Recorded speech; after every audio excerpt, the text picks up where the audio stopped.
আমি প্রথমেই আপনাদের আশীর্বাদ চেয়ে নেব। আমাদের প্রার্থী রাজ চক্রবর্তী, ব্যারাকপুরে। তোমরা এখানে আমার পাশে দাঁড়াও,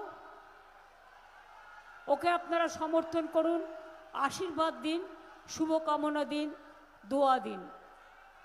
এরপর আমি ডাকবো সোমনাথ শ্যাম জগদ্দল।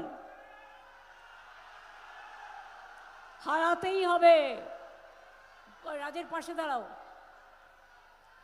তার পাশে দাঁড়াও অমিত গুপ্তা, ভাটপাড়ার প্রার্থী পাশে।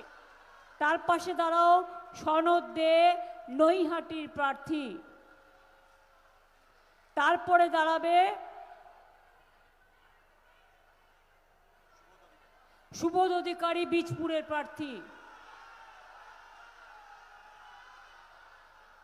তারপরে দাঁড়াবে তিনাঙ্কুর ভট্টাচার্যী, আপনাদের নোয়াপাড়ার প্রার্থী। আচ্ছা, এবার আমিও হাত তুলবো ওদের সাথে, তোমরা সবাই একসাথে হাত তোলো। জোড়া ফুলে ভোট দিন, তৃণমূলকে ভোট দিন। এটা তৃণমূলের মাটি, সোনার চেয়েও খাঁটি।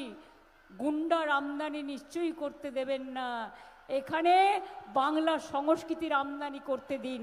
তাই আমি আপনাদের সকলকে, সব ভাষাভাষী মানুষকে সম্মান জানিয়েও বলবো, সবাই ভালো থাকুন, নিজের ভাষা, নিজের সংস্কৃতি, নিজেদের সম্প্রীতি রক্ষা করুন।